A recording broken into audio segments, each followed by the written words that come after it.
I don't remember exactly, but yeah, that's how you get Ender Eyes. So that's how you craft them. And their little gimmick, and it is very cool in my opinion, is they are multi-dimensional chests. So you can create an Ender chest, put one in the overworld, create another one, put it in the Nether or the End, and then you could say open this one up and say you want to put in some bottles of enchanting if you could somehow manage to get some of those. So you throw that in the overworld chest. Now you head into the Nether, open this one up. Hey, look, they're there. So you might be thinking like, oh, I just put the same amount of bottles in each thing. Or maybe you're not thinking that because you actually read the snapshots, but as you can see, this one is gone. So the inventory is persistent you, across all dimensions. So it's very useful for transporting things. Uh, like say you had like a first aid kit or like something like a safety kit, like they had armor and a sword and something, just emergency stuff. And you wanted a set of that in every dimension without recreating it 3 times. So say you put like one set of it into this chest and you get in trouble in the Nether and you run and you grab your diamond armor and everything from the chest, you're good to go. So that's great. I can also see it being useful for trading and stuff like that. As far as I understand, in multiplayer, it's it's basically universal, so anyone who has an ender chest is able to access the inventory. So you can't really have private chest links unless there is some kind of add-on made or they changed it since I last read about it. But it is very cool. Moving down the line, this is the new gravel texture. Um, I didn't think they could do it, but they made it uglier. Gravel is the worst looking block in my opinion, and this is terrible. But some people might like it, so why not? I don't know why they need to change it, but no, they did it to cobble, and I got used to it, so whatever. They also added new stair types, one for each of the different colors of wood, so birch and all that good stuff, redwood, and they also added sandstone steps. Uh, yeah, and coming back here, this is a tripwire, and you can create these or find them in jungle temples. And basically, how they work is you have two of them on opposing walls, and now you can take string and place it like any other block. And if you have two tripwires, it creates tension between the string, and when you step on it, it activates this tripwire. So I'll just use redstone as a demonstration. It basically activates a signal coming from either block. You could hook it up over here, or hook it over here, and the tripwire does not get destroyed when you step through it. It merely, you just walk over it. It's getting dark here, but that's not a huge deal. But so I made a little tech demonstration here on how to utilize a tripwire. So say you're walking down a tunnel and you're kind of moving pretty fast, or it's dark and you're not paying attention. I kind of spoiled it for you guys, but you're not paying attention and you step over the tripwire, and a wall drops and starts unloading arrows into you. So I didn't actually load arrows in because I'm lazy, but yeah, that's an example. I have the tripwire hooks inset to the wall so they're not obvious because the string is hard to see. So if I remove these torches, you would have a difficult time seeing the tripwire. So I am going to just light this up because this is the last part of my demonstration. It is by no means the last thing in the update, but I will have a changelog in the description as I always do.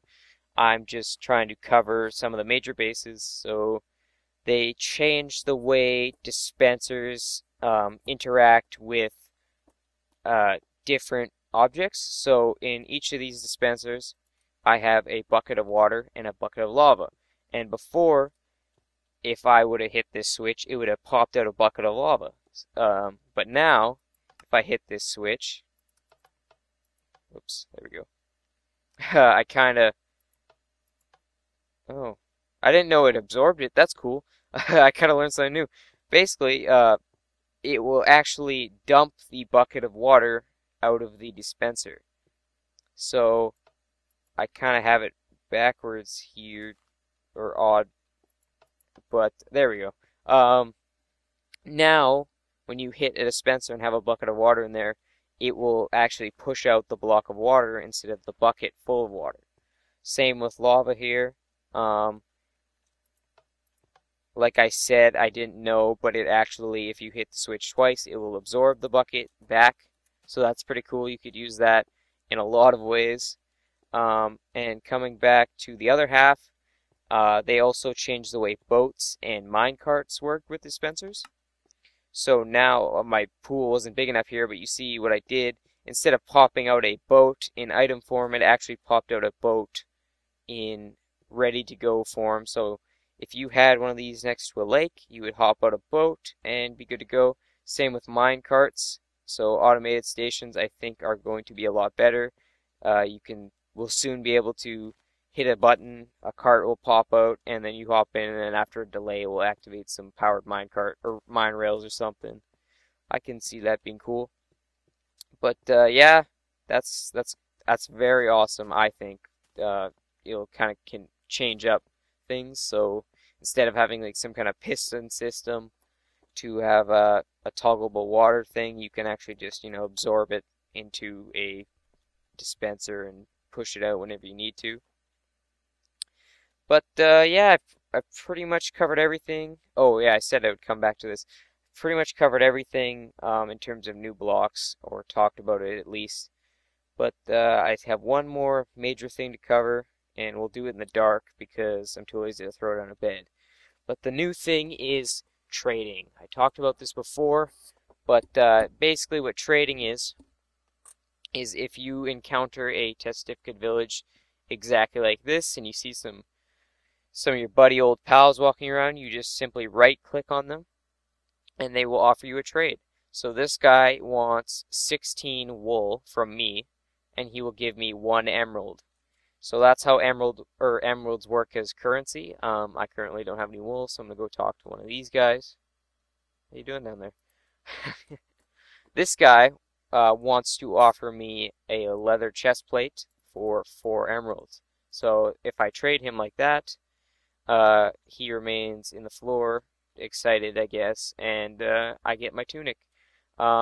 Something I've already done with this guy, but once you trade with a Testificate, he will kind of have like a particle effect, like similar to a nether, like little purple swirls coming out of him, and he will unlock a different trade. So this guy now wants 19 coal for an emerald. But if you trade with villagers, you get better trades over time, stuff like that. If I can find any more villagers, like this one, don't you run from me, you will get different things. So I just traded a whole stack of emeralds for a bunch of redstone, and he's probably happy because redstone's easy to find. Oh, see, there's the particle effect I was talking about. He unlocked a new trade, so I'm going to head over to him. Now, see, that's useful. You can now buy glowstone. So instead of heading into the nether and risking your life, you can now trade some simple minerals and get some glowstone from the guy. I'm not sure how trading and leveling up works. Maybe it's just 1 trade per. See, this guy now wants gold for emerald and stuff like that. So that's a very awesome feature. I'm sorry a quarter of this video was in the dark, but I'm sure you can see it. And that's it. Go and enjoy 1.3. Not that you need my permission. And see you guys next time.